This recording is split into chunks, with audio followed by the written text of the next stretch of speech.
आज आपल्या विद्यालयामध्ये राष्ट्रभाषा हिंदी हा दिवस साजरा करण्यात येत आहे। विद्यालयाचे श्री सोनर सर आपणासमोर या आजच्या हिंदी दिवसाचं विशेष महत्त्व आपल्या समोर दरवर्षी तुमच्या समोर साजरं करत असतात। पण शाळा बंद, शिक्षण चालू, कोविड-19 मुळे जे आपल्यावर आज ही घरी राहायची वेळ आलेली आहे, जरी घरी राहत असलो आपण तरी आज प्रत्यक्षात सोनर सर या युट्यूबच्या माध्यमामधून तुमच्या समोर येत आहेत। मी त्यांना या ठिकाणी शुभेच्छा देतो आणि तुम्हालाही शुभेच्छा देतो। याचा हिंदी दिवस हा तुमच्यासाठी शुभेच्छा आहे।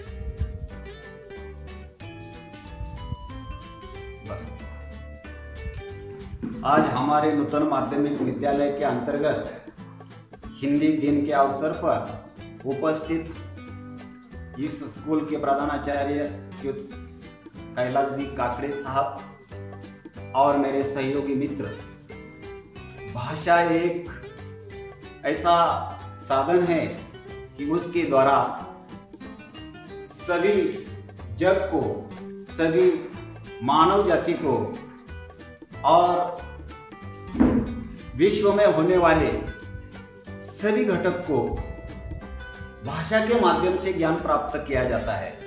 जैसे कि वाणी के माध्यम से कोई भी मीठापन समाज के अंदर जब जाता है, उस वक्त उस वाणी का, उस बोली का महत्व उस समाज में रहने वाले लोगों के सामने या मस्तिष्क में चला जाता है।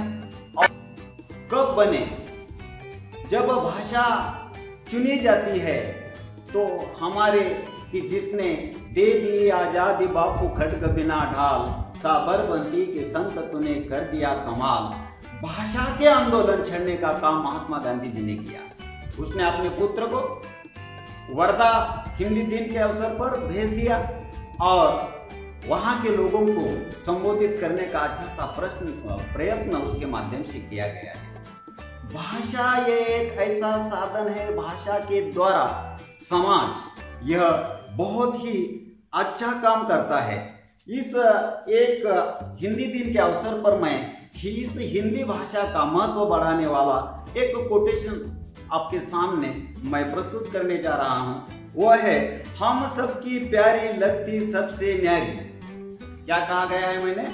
हम सबकी प्यारी लगती सबसे न्यारी, कश्मीर से कन्याकुमारी राष्ट्रभाषा हमारी। यानी कि कश्मीर से कन्याकुमारी तक, जैसे कि रामेश्वर से सोमेश्वर तक, जैसे कि कश्मीर के नंदनवन से मलयगिरी से चंदनवन तक, यह हिंदी का ही बोलबाला रहने के लिए हमारे बुजुर्गों ने, हमारे लोगों ने, हमारे नेताओं ने, सभी ने ही कौन सी भाषा चुननी चाहिए हमारे हिंदुस्तान के लिए, तो सभी ने संविधान के तौर पर संविधान का इस्तेमाल उस वक्त किया गया कि संविधान में कौन सी भाषा अच्छी लगती है, संविधान किस भाषा में समाज में समझ सकेगा। और ऐसे बड़े बड़े नेताओं के विचार विमर्श किए जाने के बाद ये हिंदी भाषा हमारे राष्ट्र की चुनी गई है। और यह हिंदी भाषा का महत्व बढ़ाने के लिए, जैसे कि किसी के भी बर्थडे, किसी का भी वार दिवस ये होता है, उसी प्रकार यह हिंदी भाषा का ही यह वार दिवस ही हम कहेंगे, क्योंकि भाषा बिना कोई नहीं चलता। इसीलिए कहा गया है कि कश्मीर से कन्याकुमारी यह राष्ट्रभाषा हमारी, साहित्य की फुलवारी। साहित्य यह इंसान को, समाज को जागरूक कर देता है। जैसे कि रामायण है, महाभारत है, सब कुछ ये सब ग्रंथ अच्छे हैं, उसमें होने वाले जो तत्व है, उसमें अंतर्गत होने वाली जो फलसफा है, फलसफा का मतलब है दर्शन, दर्शन का मतलब है तत्व ज्ञान। जैसे कि तत्व ज्ञान हमें भाषा के माध्यम से ही प्राप्त होता है। और यह हिंदुस्तान विश्व में सबसे बड़ा और विश्व में सबसे सुसंस्कृत ऐसा देश है। ऐसे सुसंस्कृत देश की भाषा हर एक उस देश के पल में या रहने वाले लोगों को समझनी चाहिए।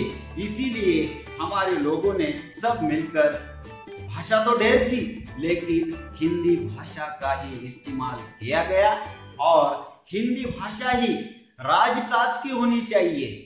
जैसे कि आज राजकाज की और वर्ल्ड में देखा जाता है कि अंग्रेजी का बोलबाला है, लेकिन अंग्रेजी तो होनी ही चाहिए, लेकिन हम जिस देश के हो, जिस कंट्री को हो, उस कंट्री की भाषा के रूप में प्रभाव रहता है और उस प्रभाव रूपी भाषा का इस्तेमाल हमारे जैसे कि महात्मा गांधी जी हो, जैसे कि पंडित नेहरू हो, ऐसे लोगों ने इस्तेमाल किया और हमारी राजकाज की जो भाषा हिंदी होनी चाहिए, इस पर आंदोलन हमने छेड़े। क्यों आंदोलन छेड़े?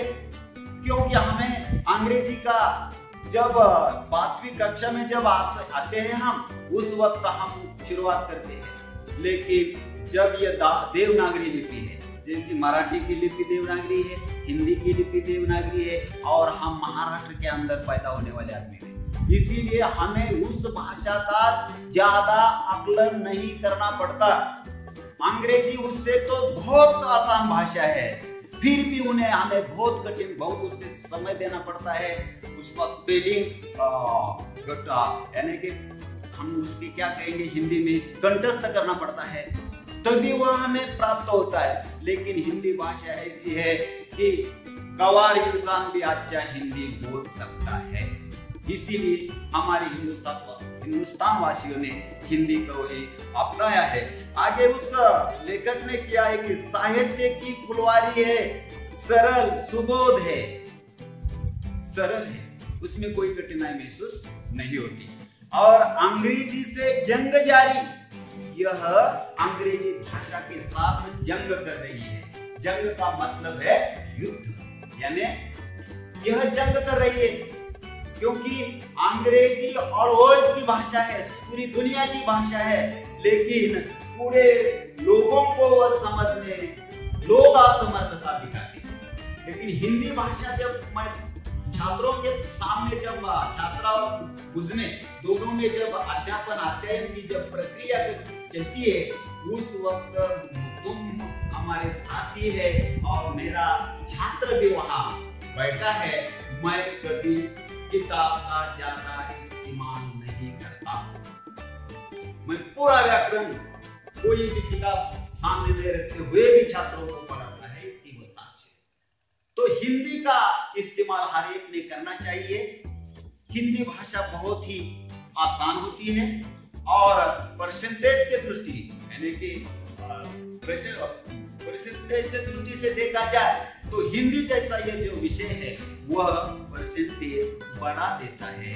एक ही छात्र उस विषय में कभी भी इतना नीचा नहीं दिखाई जाता। अब आप देखा है हमने, वह उसे 1 मार्क की कमी पड़ गई है, अंग्रेजी में भी 1 मार्क कमी, अंक कमी हो गया है और हिंदी में। लेकिन हिंदी भाषा बहुत आसान है, इसीलिए अपने परिवार में भी उसका इस्तेमाल किया जाए, यही मेरी एक तमन्ना है। मैं तमन्ना जारी रखता हूँ।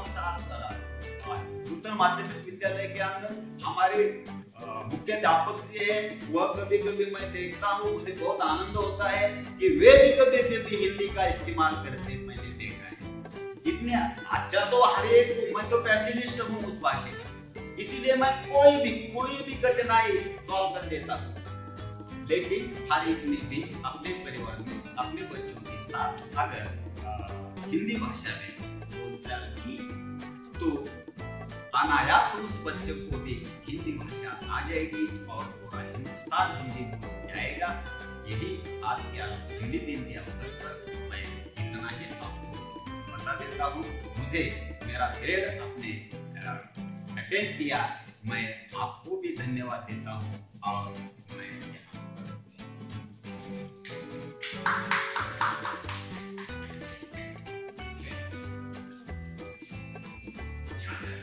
यहाँ